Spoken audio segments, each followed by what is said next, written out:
हम लोग इस टाइम मौजूद है एमपी ज़िया-उर-रहमान बर्क के साथ। लगातार जिस तरह से संभल में जिस तरह से कार्रवाई की बात की जा रही है और अब वक्फ बोर्ड को लेकर जिस तरह लगातार आपने बिहार भी एक सभा हुई थी, वहां भी आपने एक बयान दिया था, उसके बाद आपने भी अपील की थी, रिट भी डाली थी।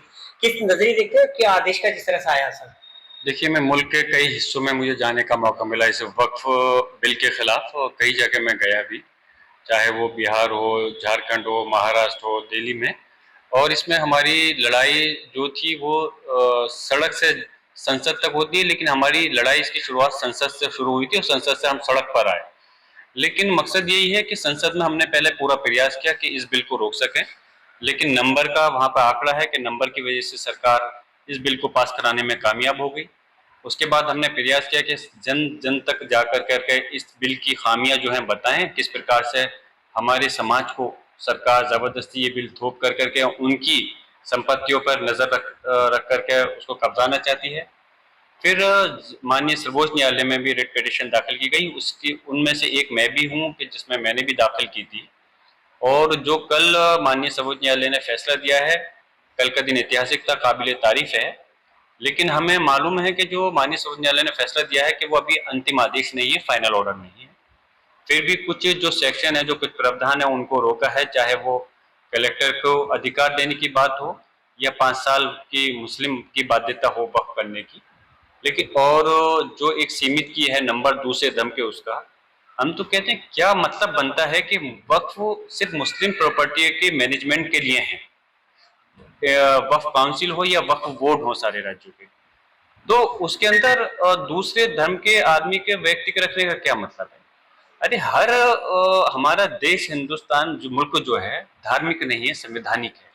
हर आदमी को, हर मजहब के लोगों को अपनी तरीके से अपने मजहब को अपना कर उसकी संपत्तियों को रख रखाव की इजाजत है।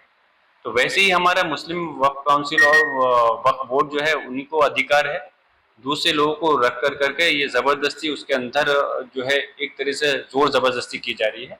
और अभी लड़ाई खत्म नहीं है, माननीय सर्वोच्च न्यायालय में अभी हमारी ये लड़ाई जारी रहेगी। हमारी मांग है कि ये बिल पूरी तरह से असंवैधानिक है और इसको खत्म किया जाना चाहिए पूरी तरह से।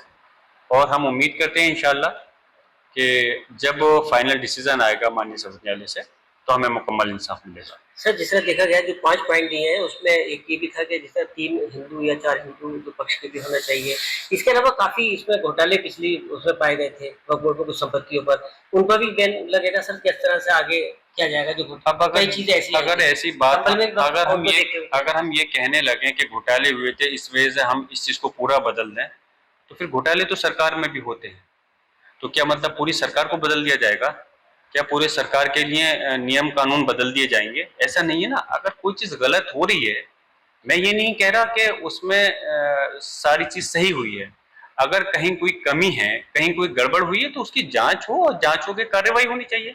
लेकिन इसका मतलब ये नहीं है कि अगर मान ली लाखों प्रॉपर्टियां हैं हमारे मुल्क के अंदर, तो उसमें से अगर चंद 2, 4, 10, 20 जगह या 50 जगह पे अगर कुछ खामियां हुई हैं, तो उसकी बुनियाद पर आप पूरे वक्फ काउंसिल और बोर्ड को टारगेट नहीं कर सकते। सर, जिस तरह से आपने केस इसमें भी शामिल हुए थे, ओवैसी साहब भी और भी लोग आपके थे, तो अब विपक्ष वो कह रहा है कि विपक्ष इसको कैश करना चाहता है, सरकार ने जिस तरह से किया था, अब आगे किस तरह से नजरिया है और क्या करना है सर?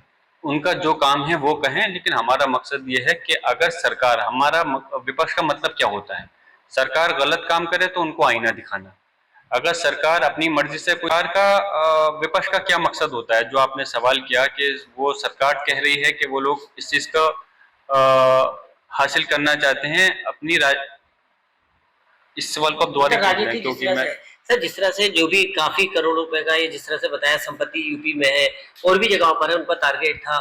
सरकार ने जैसे कब्रिस्तान की बात करें, मदरसे करें, मस्जिद करें, लगातार कार्रवाई की जा रही है कि या उसके लिए जो रजिस्ट्रेशन आपको कराना है, आपकी जो कोशिश थी उस कोशिश को कहाँ तक कामयाब मानते हैं? अदालत के माननीय सर्वोच्च न्यायालय ने 1993 और 2013 के जो है उस चीज का भी जिक्र किया है, जो उस टाइम पर ये कानून जब ये लाया गया था, अमेंडमेंट किए गए थे। मगर हम यही कहते हैं कि विपक्ष का जो काम है वो ये है कि सरकार अगर कुछ काम करती है गलत तो उसको आईना दिखाना। विपक्ष का काम है कि सरकार कोई जबरदस्ती कोई बिल थोपना चाहती है तो जो सांसद हैं कि उसके लिए कोशिश करके प्रयास कर करके उसको समझना होगा कि जबरदस्ती विपक्ष अगर किसी चीज को कह रहा है तो उसका मकसद ये नहीं है कि विपक्ष कोई राजनीति के तहत कह रहा है।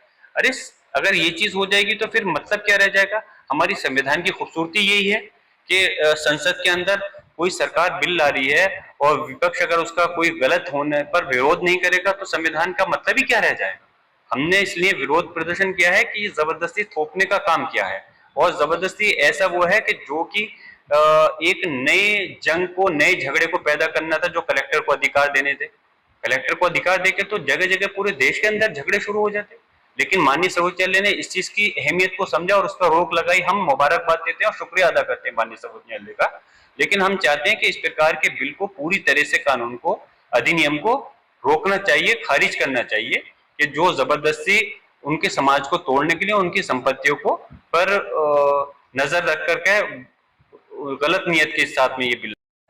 जिस तरह से लगातार वक्फ बोर्ड की लेकर जिस तरह से एक जंग शुरू हुई थी, अदालत तक पहुंचे थे, लेकिन उसके न्याय की दहलीज पर जैसे ही कदम रखा, लेकिन उसके विपक्ष को कामयाबी हासिल हुई और कहा कि लगातार हम लोग अपने संविधान को साथ लेकर जंग लड़ते रहेंगे और चाहे अदालत का दरवाजा खटखटाना दोबारा पड़े, लेकिन हमें न्याय मिलना चाहिए। और जो वक्फ को लेकर जो भी जिस तरह से सरकार ने दरवाजे बंद किए थे, अब वो दरवाजे नहीं बल्कि अदालत की दरवाजे पर जिस तरह से पहुंचे उसकी कामयाबी हासिल हुई। वीडियो जर्नलिस्ट एवं मुस्तफा के साथ मुजम्मिल दानिश, TV9 भारत वर्ष, संभाल।